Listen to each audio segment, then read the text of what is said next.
Assalamualaikum warahmatullahi wabarakatuh. Hai semua, jumpa kembali di channel YouTube aku. Jadi pada kesempatan kali ini aku mau jelasin apa sih data berkala itu, atau dalam bahasa Inggrisnya itu disebut dengan time series. Nah, sebelum itu kenalin dulu nih, aku Desta Amambar dengan nomor NIM 1082404. Oke, untuk pembahasan selanjutnya, yang pertama kita akan menjelaskan apa sih data berkala itu, atau pengertian atau definisi dari data berkala itu sendiri. Nah, teman-teman, jadi data berkala atau deret waktu adalah data yang dikumpulkan secara teratur dari waktu ke waktu. Yang tujuan utama penggunaan data berkala itu untuk menganalisis tren, pola, dan perubahan dari waktu ke waktu pada suatu fenomena atau variabel tertentu. Tentu hal ini memungkinkan kita untuk membuat prediksi, perencanaan, dan pengambilan keputusan yang lebih baik di masa depan. Nah, selanjutnya ada pun beberapa tujuan dan contoh dari penggunaan data berkala. Tujuan yang pertama yaitu menganalisis perubahan dan tren. Jadi, data berkala memungkinkan kita untuk melihat bagaimana sih suatu variabel berubah seiring waktu. Misalnya, melihat tren penjualan produk, pertumbuhan ekonomi suatu negara, atau perubahan harga saham. Yang kedua, membuat prediksi atau forecasting.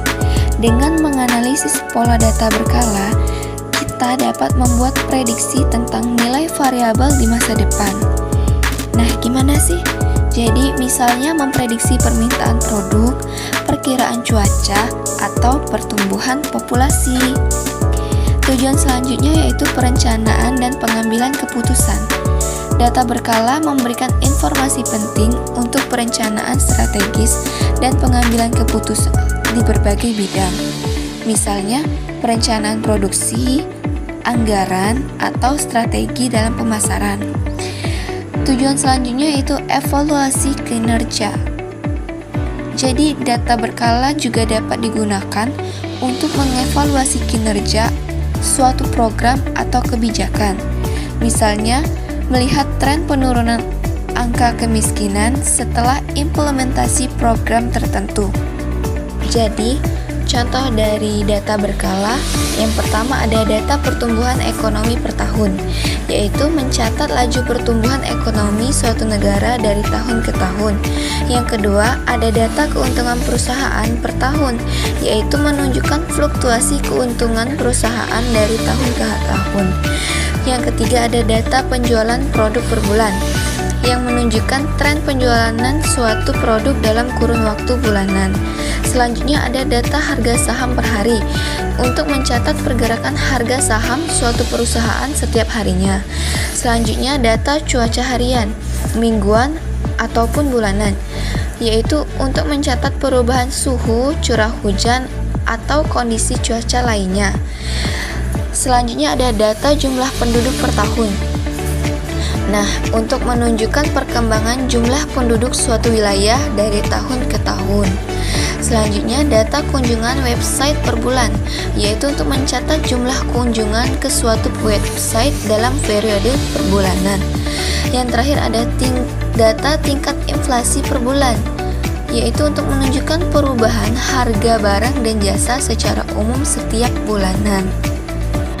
Nah, jadi itulah tadi tujuan dan contoh dari data berkala. Ada beberapa analisis dari data berkala. Yang pertama, analisis tren, yaitu mengidentifikasikan arah umum pergerakan data dalam jangka panjang.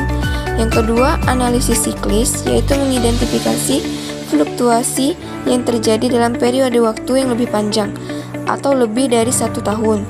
Yang ketiga, ada analisis musiman, yaitu mengidentifikasi fluktuasi yang terjadi dalam periode waktu yang lebih pendek atau kurang dari 1 tahun, misalnya bulanan atau triwulan. Yang keempat, ada analisis irregular, yaitu mengidentifikasi fluktuasi yang tidak teratur dan sulit diprediksi. Yang terakhir ada peramalan, yaitu menggunakan data historis untuk memperkirakan nilai di masa depan. Selanjutnya kita akan membahas tentang karakteristik dari data berkala. Apa saja sih karakteristik dari data berkala itu? Jadi yang pertama yaitu pengumpulan data teratur.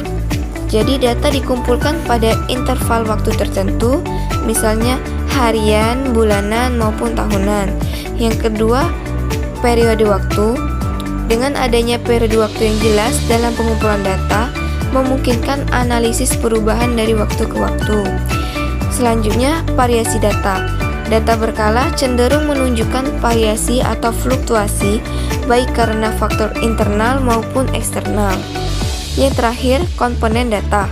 Terdapat beberapa komponen yang mempengaruhi data berkala, seperti tren, variasi siklis, musiman, dan irregular atau acak. Nah, jadi untuk menghitung suatu data, menggunakan data berkala itu, salah satunya kita dapat menggunakan pendekatan tren linear. Jadi tren linear itu sendiri adalah tren yang variabelnya berpangkat paling tinggi. Dan dalam tren linear ini terdapat dua metode yang sebelumnya sudah saya singgung. Yang pertama ada metode kuadrat terkecil, dan yang kedua ada metode matematis. Nah, selanjutnya saya akan menjelaskan tentang metode kuadrat terkecil.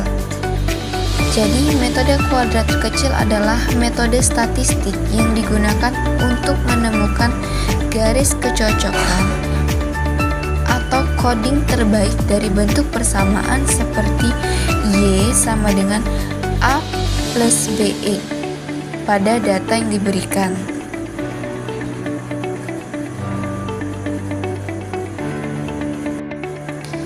Nah, dalam persamaan ini, Y merupakan data berkala, A merupakan konstanta, dan B adalah koefisien dari X, sedangkan X adalah periode waktu atau tahun. Sebelum menentukan kecocokan coding, pertama yang harus kita lakukan adalah menentukan data yang diberikan itu data ganjil atau data genap. Yang pertama dapat dilihat dari tahun data tersebut. Jika tahunnya terdapat 5, maka dapat disimpulkan data tersebut adalah data ganjil. Dan sedangkan untuk data genap itu dapat dilihat jika data tersebut tahun berjalannya ada 6 tahun. Untuk letak coding atau X-nya sendiri, kalau di data ganjil itu terdapat di antara data kedua dan data keempat, yaitu data ketiga dalam tahun. Sedangkan di data genap, coding X-nya sendiri itu terdapat di antara data ketiga dan data keempat atau tahun ketiga dan tahun keempat dalam data tersebut.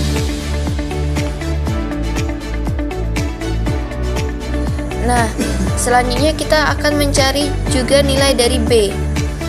Nilai dari B ini didapatkan dari sigma XY dibagi dengan sigma X kuadrat. Yang dimana sigma X dikali Y ini yaitu 370, sedangkan sigma X kuadrat yaitu 10. Jadi 370 dibagikan dengan 10 hasilnya yaitu 37. Dan nilai A nya tadi dapat kita temukan dari 1130 dibagikan 5 yaitu 232. Nah, apakah sudah selesai? Belum teman-teman. Setelah kita menemukan nilai A dan B nya tadi, kita juga harus mencari trennya. Jadi setiap tahunnya itu kita juga perlu menemukan trennya.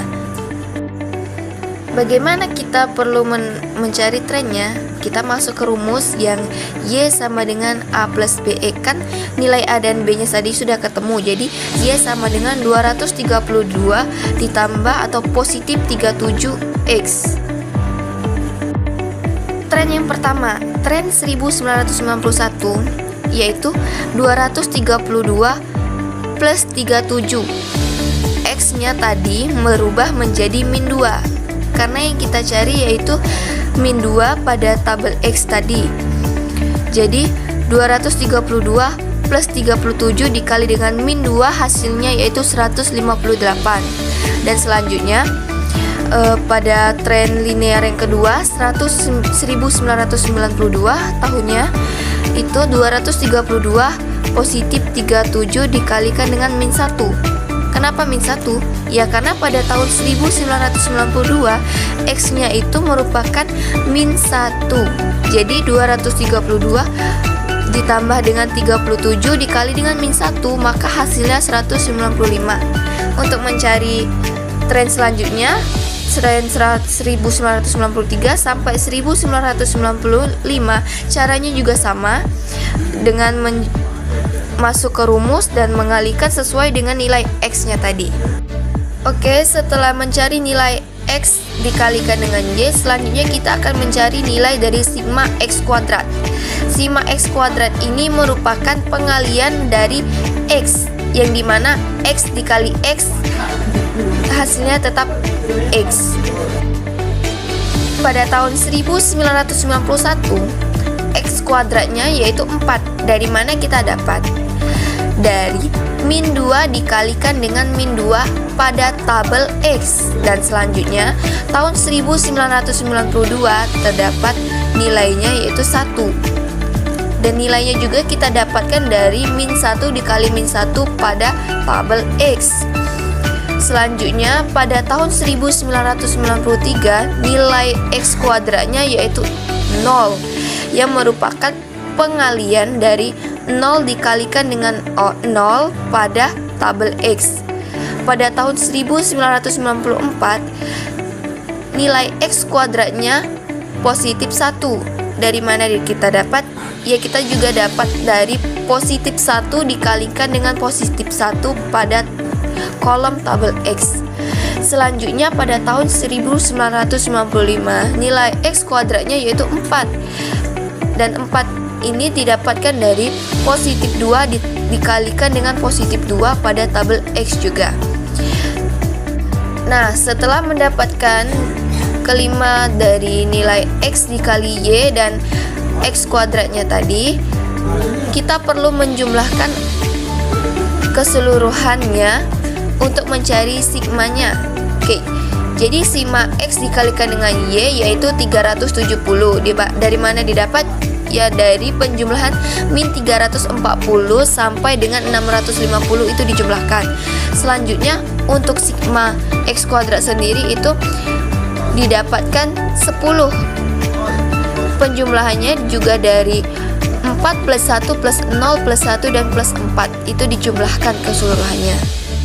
Nah, setelah mengisi kelima komponen pada tabel tersebut, kita akan masuk ke penyelesaian dari persamaan Y sama dengan A positif BX. Untuk mencarinya, kita perlu mencari nilai A. Bagaimana mencari nilai A? Kita perlu membagi sigma Y dibagikan dengan N. Sigma Y-nya tadi kan sudah ditemukan, yaitu 1130. Sedangkan N-nya yaitu tahun dari data tersebut. Jadi 1130 dibagikan dengan 5. Oke, mungkin itu saja yang dapat saya sampaikan pada penjelasan tentang metode kuadrat terkecil dalam data berkala kali ini. Saya Desta Amambar, pamit undur diri. Bila ada kata yang kurang berkenan di hati kalian, saya mohon maaf. Kepada Allah marilah kita sama-sama mohon ampun. Saya akhiri wabillahi taufiq wal hidayah. Wassalamualaikum warahmatullahi wabarakatuh.